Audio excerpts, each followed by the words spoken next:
Give me a minute. This video is mostly for Americans. And, it goes to the point, I'm thinking about that kid, Nick Shirley, who came to Ukraine for 72 hours and made a lot of assumptions based on his limited life experience in the United States about what was going on here. And those assumptions were all dramatically incorrect, right? So if you see the Nick Shirley post going around, it's pointless. It's wrong.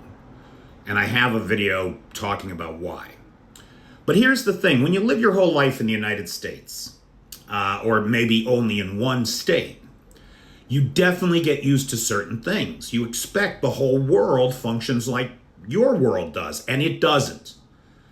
The reason we always consistently, politically, diplomatically get the Russians wrong is because we do not understand their culture. We don't.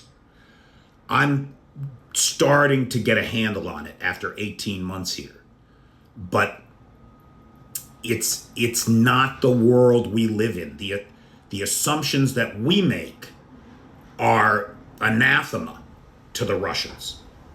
So I wanted to talk to Americans who are thinking about coming to Europe, like my friend Kaz, and mention a couple of things that I think are important to remember when you are here. Now, everybody hears that you don't have to tip in Europe, right? And generally speaking, this is true. If you look at your check, at almost any check, you'll see that there's a 10% service charge on the check. At least here in Ukraine, that's true. It's pretty consistent across Europe as well. Now, but that doesn't mean that you shouldn't tip a little extra. Go 15%, leave 5%. Do not leave more. Again, in the United States, we see tipping as, wow, this person works hard and they get paid shit.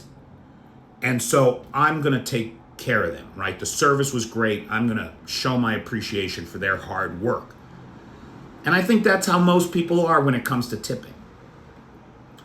Here in Europe, no. You're leaving a big tip because you're some big shot who's showing off how much money you have and reminding me of how poor I am.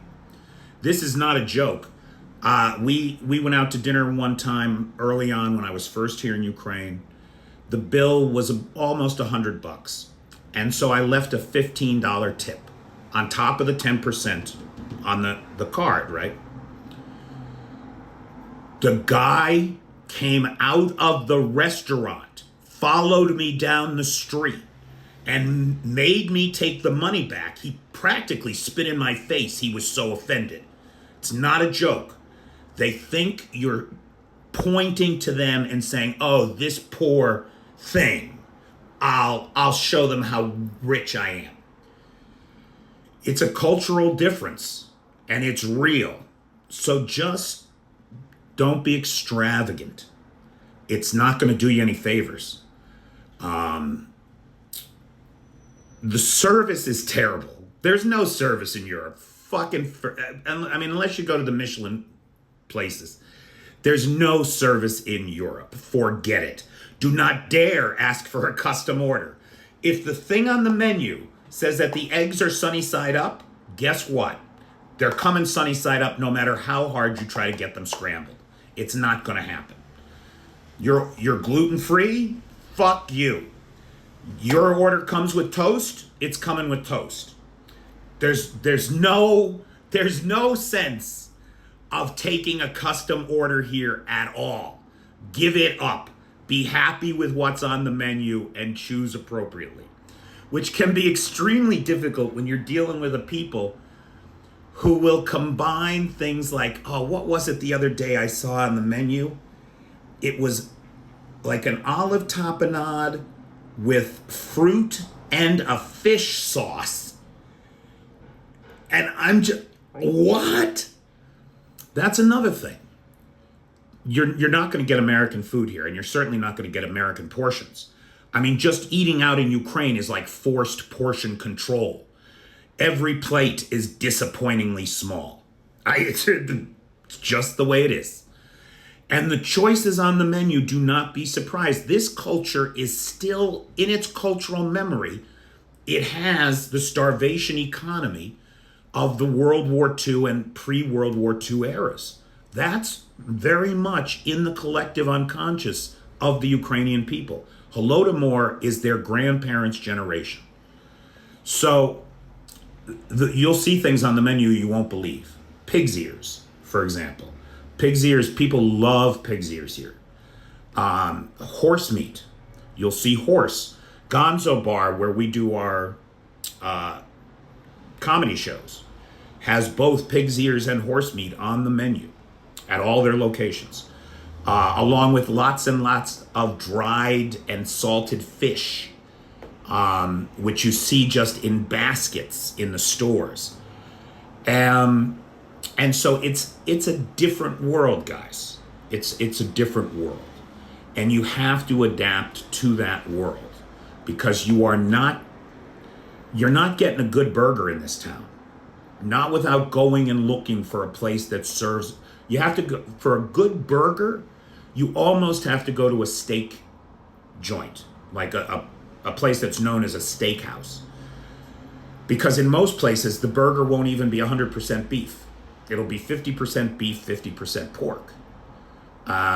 If you don't eat pork, do not order a hamburger in Ukraine, because it's rarely 100% beef.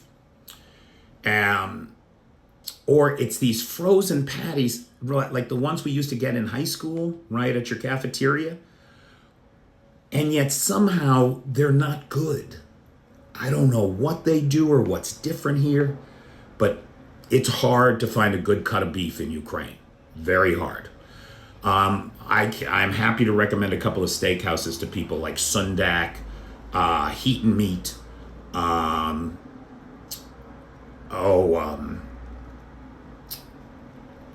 not Holy Burger. Holy Burger's terrible. Absolutely terrible. Do not go there.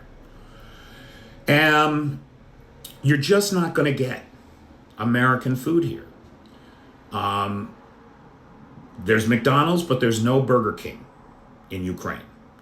And so for those of you that are fast food aficionados, be aware of that. You're a fan of KFC in the United States, you're going to be disappointed by KFC in Ukraine. It is awful. I mean, it's awful. And I don't know why. You would think it would be consistent. It is not. Oh, and they charge you for ketchup. I'm not even kidding.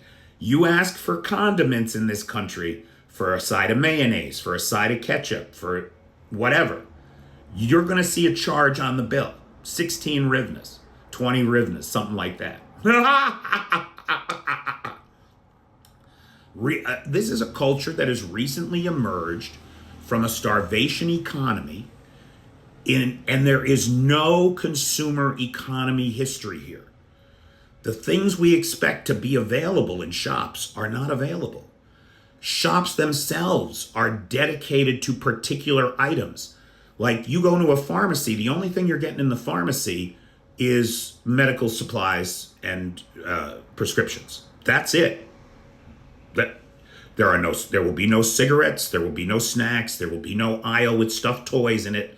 Fucking forget it. Does not happen here. And so you have, for what you want, you have to figure out where to go to get it. And that's challenging, boy. I've been trying to find Velcro, like just those Velcro strips, for like 6 months now. Can't find them anywhere. So these are just a few thoughts that occurred to me when I did the Eurasia video a couple minutes ago here. And I thought I would share these thoughts with those of you that are interested on dining out and living in an Eastern European country that is still emerging from its Soviet past. Thanks, guys.